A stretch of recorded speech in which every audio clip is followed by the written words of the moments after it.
하나님 말씀은 사도행전 2장 말씀입니다. 사도행전 2장 37절에서부터 마지막 47절까지 제가 봉독해 드리겠습니다. 37절부터 47절까지 그들이 이 말을 듣고 마음에 찔려 베드로와 다른 사도들에게 물어 이르되 형제들아 우리가 어찌할꼬 하거늘 베드로가 이르되 너희가 회개하여 각각 예수 그리스도의 이름으로 세례를 받고 죄 사함을 받으라. 그리하면 성령의 선물을 받으리니 이 약속은 너희와 너희 자녀와 모든 먼 데 사람 곧 주 우리 하나님이 얼마든지 부르시는 자들에게 하신 것이라 하고 또 여러 말로 확증하여 권하여 이르되 너희가 이 패역한 세대에서 구원을 받으라 하니 그 말을 받은 사람들은 세례를 받음에 이날의 신도의 수가 3,000이나 더하더라. 그들이 사도의 가르침을 받아 서로 교제하고 떡을 떼며 오로지 기도하기를 힘쓰니라. 사람마다 두려워하는데 사도들로 말미암아 기사와 표적이 많이 나타나니 믿는 사람이 다 함께 있어 모든 물건을 서로 통용하고 또 재산과 소유를 팔아 각 사람의 필요를 따라 나눠주며 날마다 마음을 같이하여 성전에 모이기를 힘쓰고 집에서 떡을 떼며 기쁨과 순전한 마음으로 음식을 먹고 하나님을 찬미하며 또 온 백성에게 칭송을 받으니 주께서 구원받는 사람을 날마다 더하게 하시니라. 아멘. 오늘은 우리 목포교회 설립 75주년을 맞이하는 교회 설립 기념주일입니다. 먼저 이 시간에 목포 땅에 우리 목포교회를 세워주신 하나님께 감사하는 시간 되셨으면 좋겠습니다.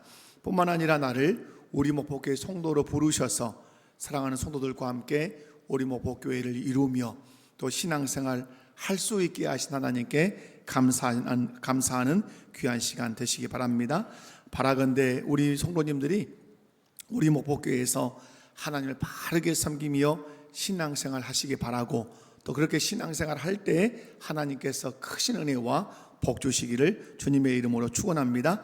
저는 이 시간 함께 읽은 본문 말씀을 중심으로 교회가 집중해야 할 사명이라는 제목으로 말씀을 전하려고 합니다. 부족한 종이 하나님의 말씀을 전할 때 한 번도 빠짐없이 말씀을 통해서 은혜 받는 복된 시간 되시기를 주님의 이름으로 축원합니다. 한번 옆에 분들 보시면서 인사합시다. 말씀을 통해 은혜 받으십시다. 우리 교회가 집중해야 할 그 사역이 있습니다. 우리 목포교회가 집중해야 될 사역은 첫 번째 복음을 전파하며 전도하는 사역에 집중해야 합니다. 함께 읽은 본문 37절에서 41절 말씀은 오늘 우리 교회가 집중해야 할 사역이 무엇인가를 아주 소상하게 소개하고 있는데 그것이 무엇이다? 복음을 전파하며 전도하는 사역이라는 사실을 잘 가르쳐 주고 있습니다. 본문 37절을 보면 이렇게 말씀합니다. 그들이 이 말을 듣고 다 같이 시작. 그들이 이 말을 듣고 마음에 찔려 베드로와 다른 사도들에게 물어 이르되 형제들아 우리가 어찌할꼬 하거늘. 아멘. 여기서 눈여겨볼 말씀이 뭐냐면 이 말을 듣고 마음에 찔려라는 말이에요. 이 말을 듣고 마음에 찔려. 그렇다면 사람들이 어떤 말을 들었길래 마음이 찔렸을까? 사람들의 마음을 찌르게 했던 그 말은 도대체 어떤 말일까 하는 거죠. 그 말씀을 이해하려면 바로 앞에 있는 사도행전 2장 36절과 37절을 함께 읽어볼 필요가 있습니다. 함께 읽어보면 시작. 그런즉 이스라엘 온 집은 확실히 알지니 너희가 십자가에 못 박은 이 예수를 하나님이 주와 그리스도가 되게 하셨느니라 하니라. 그들이 이 말을 듣고 마음에 찔려. 아멘. 여기까지 무슨 말입니까? 사람들의 마음을 찌르게 했던, 사람들의 마음을 찔렀던 말씀이 36절인데 뭐라고 말씀하죠? 너희가 십자가에 못 박은 예수라고 말해요. 너희가 십자가에 못 박은 이 예수를 하나님이 주와 그리스도가 되게 하셨다. 그러니까 던지는 거죠. 십자가 예수님이 못 박혀 죽었는데 그 십자가에 예수를 못 박아 죽인 당사자가 너희다, 이렇게 말하는 거예요. 여러분, 그런데 하나님 아버지께서는 너희가 십자가에 못 박아 죽인 그 예수를 너희의 주님이 되게 하시고 너희의 메시아, 너희의 그리스도, 너희의 구원자가 되게 하셨다고 그렇게 베드로가 복음을 전하고 있어요. 이 말을 듣자 사람들은 자신의 죄가 예수님을 십자가에 못 박혀 죽게 했다는 것으로 이해가 됐어요. 물론 당시에 예루살렘에 있는 사람들은 자기들이 예수를 십자가에 못 박으라고 소리쳤던 당사자들이기도 해요. 그러나 또 하나의 해석은 뭡니까? 이 말을 들을 때 내 죄가 예수님을 십자가에 못 박혀 죽게 했다는 것으로 그것이 이해가 됐어요. 우리가 예수님을 십자가에 못 박아 죽인 당사자구나 하면서 마음에 찔림이 왔어요. 그리고 사람들은 예수님이 십자가에 못 박혀 죽였는데 그 예수님이 하나님이 세우신 주와 그리스도라고 하는 사실을 이제 알게 됐어요. 그러면서 자기들이 예수님을 십자가에 못 박아 죽인 그 죄가 어떻게 되기를 원했을까요? 용서받기를 원했어요. 그래서 사람들은 신음하듯이 외쳤어요. 우리가 하나님의 아들인 예수님을 십자가에 못 박아 죽인 죄를 범했다면 형제들아, 우리가 어찌할꼬? 신음하듯이 탄식하며 그들은 외쳤어요. 하나님의 아들인 무지한 예수를 우리가 십자가에 못 박아 죽였다면 그러면 우리가 어떻게 해야 그 죄를 용서받을 수 있겠는가, 이 말이. 그때 베드로가 외쳤죠. 38절에 이렇게 외쳤어요. 다 시작. 베드로가 이르되 너희가 회개하여 각각 예수 그리스도의 이름으로 세례를 받고 죄 사함을 받으라. 그리하면 성령의 선물을 받으리니. 아멘. 이것은 우리의 구원의 서정을 짧게 지금 기록하고 있는 거예요. 제일 먼저 뭐 해라? 너희가 예수를 십자가에 못 박아 죽인 죄를 범했다면 먼저 뭐 해야 된다? 그것이 죄라고 회개해야 된다. 그리고 예수 그리스도의 이름으로 세례를 받으라. 이 말은 뭐예요? 세례를 받으려면 전제가 뭐죠? 예수 그리스도를 믿어야 되죠. 그러니까 세례를 받으라는 말은 예수 그리스도를 믿고 세례를 받으라, 이 말이에요. 회개하고 예수 그리스도를 믿을 뿐만 아니라 그 믿었다는 사실을 모든 사람들이 보는 가운데서 세례를 받아라. 그러면 뭘 받을 거다? 죄사함을 받을 것이다. 죄사함을 받고 나면 네가 깨끗해졌기 때문에 누구를 선물로? 성령을 선물로 받을 거라고 말씀해. 베드로의 이 말을 들은 사람들은 자신들의 죄를 결국 회개했어요. 그리고 베드로가 요청하는 대로 예수님을 자신의 구주로 믿고 세례를 받았어요. 그 사람들이 예루살렘의 신도가 되었는데 그 숫자가 무려 몇 명이나 되었더라? 3,000명이나 되었더라. 이렇게 기록하고 있어요. 사랑하는 성도 여러분, 사람들의 마음을 찔러 회개케 할 수 있는 것이 무엇입니까? 사람들에게 예수님을 믿어 세례를 받게 할 수 있는 것이 무엇입니까? 그것은 오직 복음밖에 없는 줄로 믿습니다. 우리가 복음을 전할 때 사람들의 마음이 찔림을 받고 그들이 예수 그리스도를 믿고 세례를 받아 신자가 되는 은혜를 입게 될 줄로 믿습니다. 여러분, 복음밖에 없습니다. 사람의 마음을 찌르는 것은 복음밖에 없고 사람들이 예수를 믿고 세례를 받게 하는 것 무엇밖에 없다? 복음밖에 없어요. 그렇다면 복음이 무엇인가? 복음이 여러분 무엇입니까? 저는 늘 이 복음의 내용을 여러분에게 말씀을 드렸습니다. 복음은 예수님께서 당신의 죄 때문에 십자가에 못 박혀 죽으셨다. 그리고 당신을 의롭게 하기 위해서 사흘 만에 무덤에서 다시 살아나셨다. 그 예수님을 믿고 그 예수님을 나의 구주로 믿고 나의 구주로 영접하고 세례를 받으면 당신은 죄 용서함을 받을 뿐만 아니라 영생을 얻어 하나님의 자녀가 되는 복, 하나님의 자녀가 되었기 때문에 하나님의 나라를 유업으로 받는 복을 누린다. 이것이 무엇이다? 복음이다, 이 말이에요. 사랑하는 성도 여러분, 이 복음을 전할 때 사람들의 마음에 찔림을 받을 뿐만 아니라 내 죄가 용서받을 수 있는 길은 누구밖에 없다? 예수 그리스도를 믿는 것밖에 없다. 결국 믿고 세례를 받아 성령을 선물로 받고 교회의 신자가 되는 은혜를 입게 될 줄로 믿습니다. 사랑하는 성도 여러분, 그렇다면 우리 교회가 집중해야 할 사역이 무엇입니까? 그것은 바로 사람들의 마음을 찔러 회개케 했던 복음을 전파하는 것인 줄로 믿습니다. 한마디로 예수님의 십자가와 부활의 복음을 전하는 것이 우리의 사명이고 우리 교회가 집중해야 할 사역인 줄로 믿습니다. 사랑하는 성도 여러분, 그런 의미에서 오늘 우리 성도님들과 교회가 속히 회복해야 될 것이 있습니다. 그것은 바로 베드로처럼 그리고 11 사도들처럼 담대하게 복음을 전하고 전도하는 그 복음의 열정을 회복해야 될 줄로 믿습니다. 분명한 것은 복음을 전하지 않으면 단 한 사람도 마음이 찔림을 받지 않을 것입니다.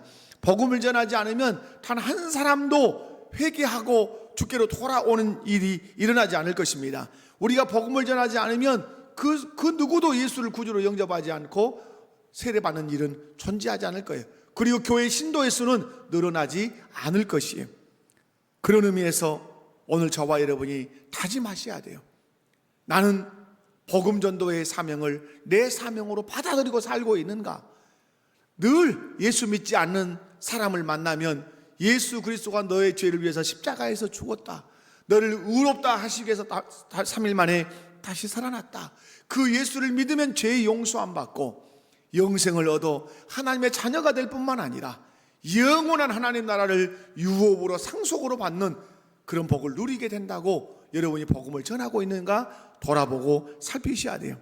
여러분, 우리가 복음을 전하면 분명히 듣는 자가 있을 줄로 믿습니다.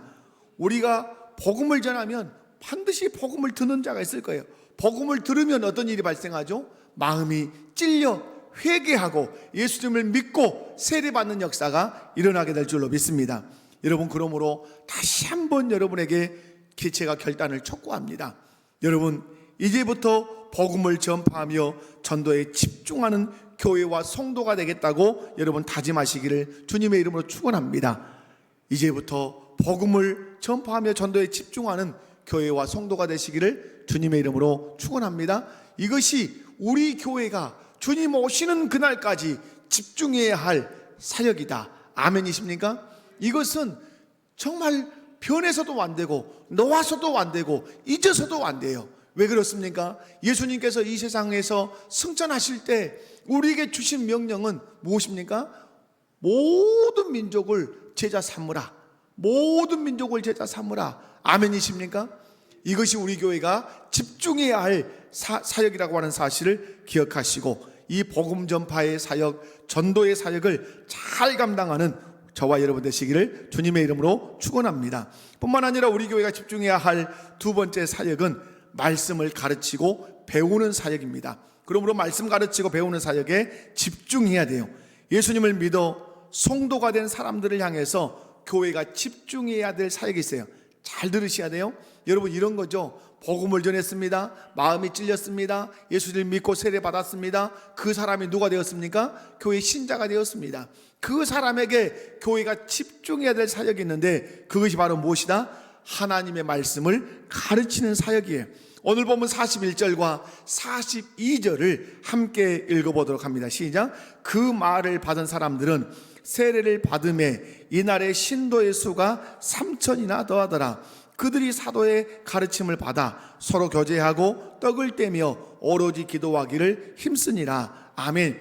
41절에서 그 말을 받은 사람들은 무엇을 받음에? 세례를 받음에 이날의 신도의 수가 3,000이나 더하더라. 이렇게 표현했어요.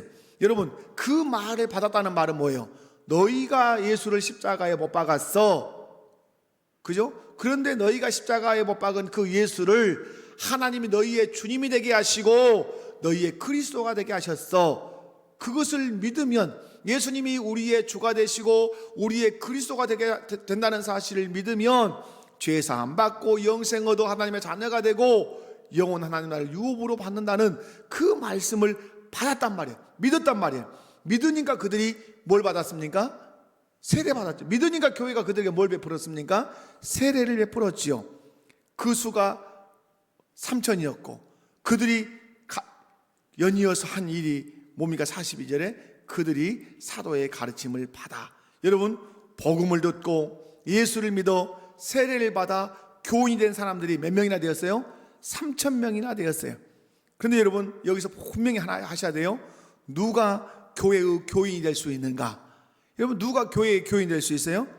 예수를 믿고 세례를 받은 사람만. 중요한 거죠.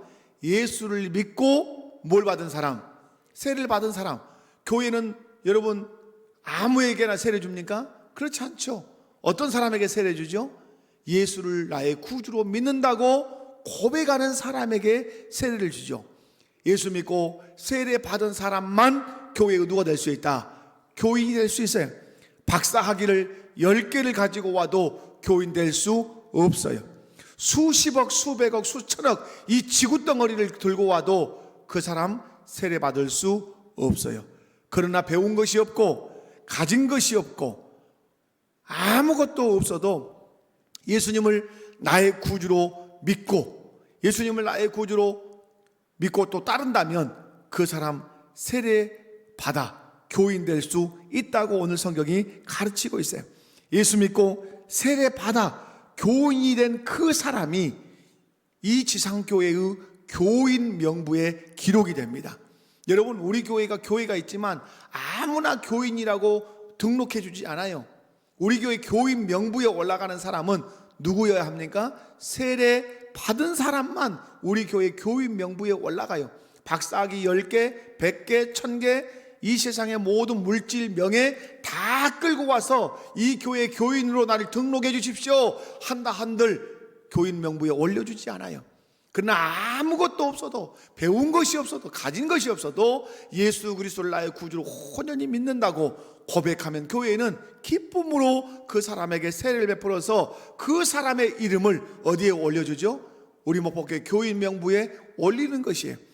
이 사람의 이름이 우리 목포교회 교인 명부에만 올라가겠습니까? 그렇지 않아요. 예수 그리스도를 나의 구주로 믿고 세례를 받으면 그 순간 하나님께서는 하나님 나라 생명책에 그 사람의 이름도 기록하는 줄로 믿습니다. 그렇다면 여러분, 누가 세례를 받을 수 있다고 말씀드렸습니까? 예수님이 나의 죄를 용서하기 위해서 내 대신 어디에서 피 흘려 죽으셨다? 십자가 위에서 피 흘려 죽으셨다. 나를 의로운 사람이 되게 하기 위해서 죽은 자 가운데서 사흘 만에 다시 살아나셨다는 사실을 믿는 이 사람, 이것을 자신의 신앙의 고백으로 고백하는 사람에게 교회는 세례를 베풀고 이 사람은 세례를 받을 수 있어요. 이 사람이 누구예요? 이 사람이 교인이에요. 이 사람이 성도예요. 이 사람이 하나님의 자녀라 이 말이에요. 다시 말해서 예수님을 자신의 구주로 믿고 세례를 받은 사람만 교회의 누가 될 수 있다? 교인이 될 수 있어요. 그러므로 여러분, 교회의 교인이 된 여러분이 자긍심을 가지셔야 돼요. 아멘이십니까? 교회 교인이 되는 것을 아무것도 아닌 것처럼 여기면서 신앙생활 하시면 안 돼요. 저는 너무너무 그것이 안타까워요. 예수 믿고 세례받아 교인 명부에 올라가면 내 이름이 하늘 생명책에 기록됐을 것인데 교회 생활 등한히 한다? 신앙생활 등한히 한다? 주일날 한 번만 교회를 온다? 어떻게 그럴 수가 있을까? 나는 이해가 안 가요. 정말 이해가 안 가. 여러분 이해가 가십니까? 여러분 스스로에게 한번 물어봐요. 이해가 안 가. 여러분을 구원하기 위해서 예수님이 어떻게 하셨는데 하늘 보좌 버리고 인간의 몸을 입고 종의 형체를 입고 채찍에 맞고 살을 찢기고 피를 흘려 나를 구원해서 교회 교인 되게 하시고 하나님 나라 생명책에 내 이름을 기록했는데 그것이 그렇게 무가치하게 여겨지냐 이 말이에요. 여러분, 생명을 바치고 시간을 바치고 모든 것을 바쳐서 나를 드려도 부족함이 없는 것이 신앙생활이라 이 말이에요. 사랑하는 성도 여러분, 예수님을 구주로 믿고 세례를 받아 우리 목포교회 성도가 되었다면 이제부터 신앙생활 시작이에요. 세례 받으면 그때부터 뭐라고요? 교인으로서 신앙생활 시작이라 이 말이에요. 이럴 것 같아요. 마치 하나님 나라 학교에 막 입학한 학생과 같아요. 그렇다면 학생이 막 학교에 입학했으면 하는 일이 뭐예요? 열심히 배워야 되는 것이죠. 마찬가지로 여러분이 하나님 나라 학교에 막 입학한 세례받은 교인이라면 이제 어떻게 하나님 나라 학교에서 하나님 나라를 이루면서 살아야 되는지 열심히 배워야 될 거 아니에요. 배워서 알아서 하나님을 잘 섬겨야 될 거 아니에요. 아무것도 배우지 않아. 아무것도 알려고도 하지 않아. 어떻게 신앙생활 하겠어요? 여러분, 오늘 교인은 어떻게 했습니까? 회개하고 예수님을 믿고 세례를 받아 교인이 된 그 사람들에게 오늘 어떻게 했는가? 여러분, 41절과 42절을 함께 읽어봅니다. 시작. 그 말을 받은 사람들은 세례를 받음에 이날의 신도의 수가 3,000이나 더하더라. 그들이 사도의 가르침을 받아. 여기까지. 여러분, 그 말을 받아서 예수님을 믿고 세례를 받았어요. 그래서 그들이 누가 됐어요? 교회 신도가 됐어요. 교인이 됐어요. 그리고 교인이 딱 되니까 그 다음에 바로 연결되는 게 뭐예요? 그들이 사도의 가르침을 받아. 이랬다고 안 썼단 말이에요. 이랬다고. 가장 먼저 신자가 되면서 되고 난 이후에 가장 먼저 한 일이 뭐예요? 그들이 사도들의 가르침을 받았어요.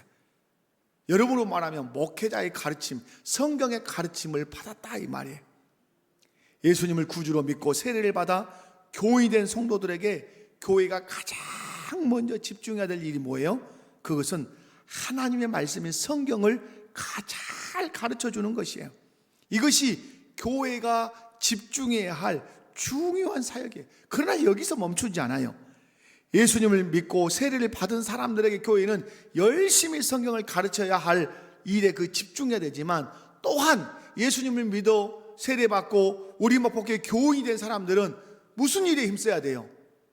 당연히 교회가 가르치는 하나님의 말씀 배우기를 힘써야 돼요. 오늘 밤에 외부 강사들 4주 동안 이렇게 초청을 해요. 왜 초청하죠?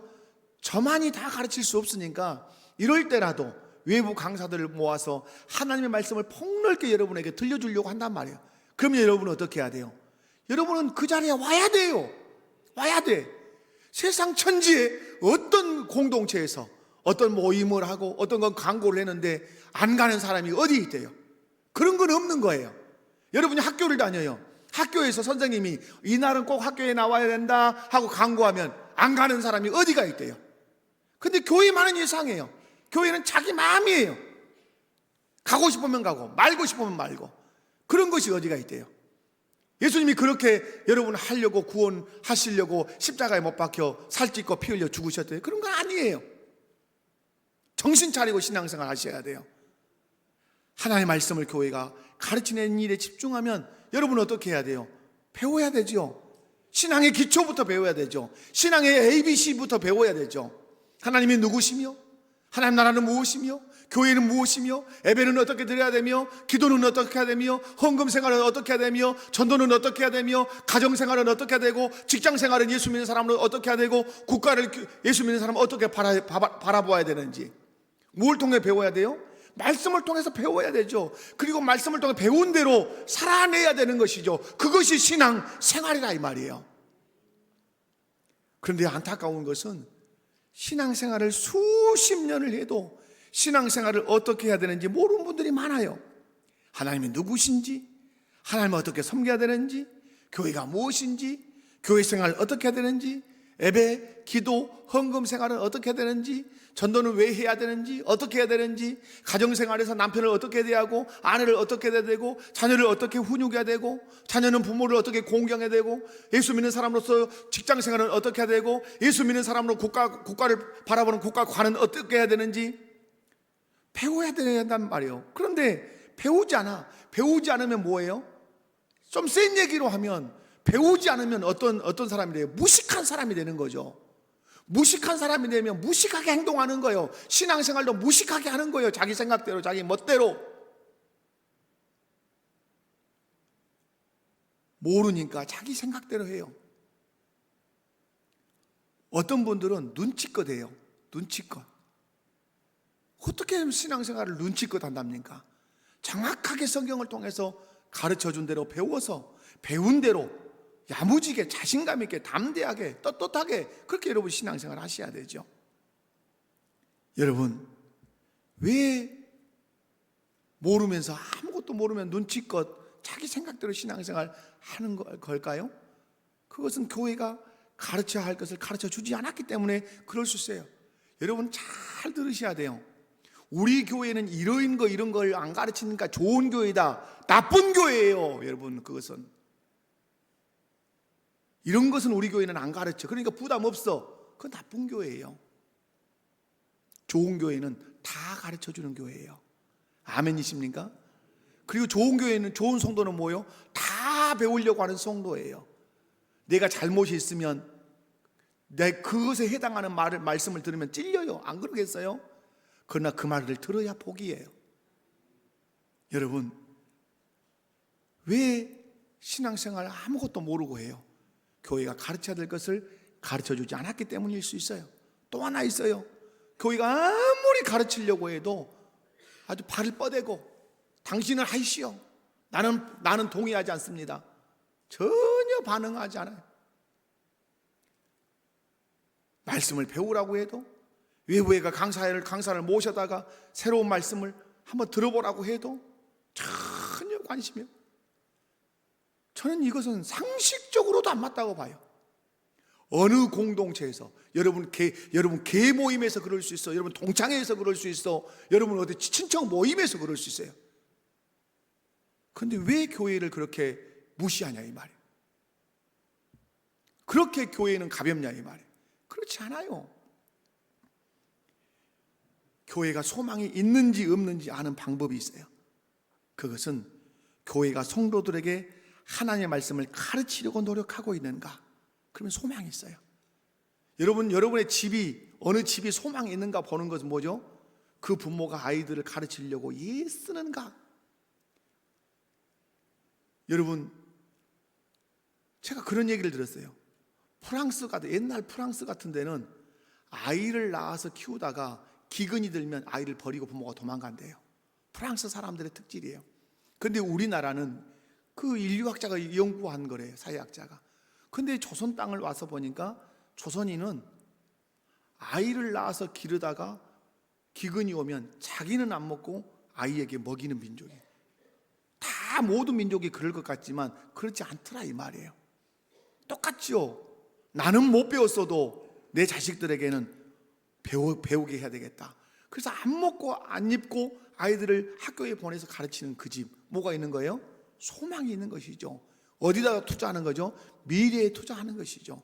우리 교회가 소망이 있는가를 뭘로 들여다보셔야 돼요?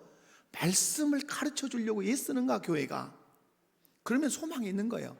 얼마나 시설을 많이 했는가, 잘했느냐, 이게 소망이 아니에요.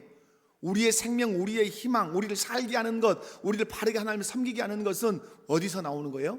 말씀을 가르치는 데서 나오는 거예요. 그것만입니까? 성도들이 말씀을 배우려고 하는가? 성도들이 말씀을 가르친다고 하면 줄을 서고 있는가? 요즘은 맛집이 있으면 줄을 선다 그럽니다. 그런데 여러분, 교회가 줄을 서지 않아요. 왜 여러분 교회가 말씀을 강론하고 부흥회를 하고 외부 강사, 교회 설립주일 기념 강좌를 해도 줄을 서지 않을까요? 당신의 입맛이 떨어진 거예요. 신앙의 입맛이 떨어진 거예요. 여러분, 입맛 떨어지면, 저는 목회를 쭉 30년 정도 해왔기 때문에 사람이 죽을 때를 제가 알아요. 환자를 보면 입맛이 떨어져요. 곡기를 끊게 하세요, 하나님이. 여러분이 말씀에 대한 입맛이 전혀 없다. 여기 앉아 있을지언정 죽어가고 있는 것이에요. 또 들려주시오, 또 들려주시오. 들려주시면 내가 그 자리에 가서 내가 듣겠습니다. 들려주시면 내가 그 자리에 가서 배우겠습니다.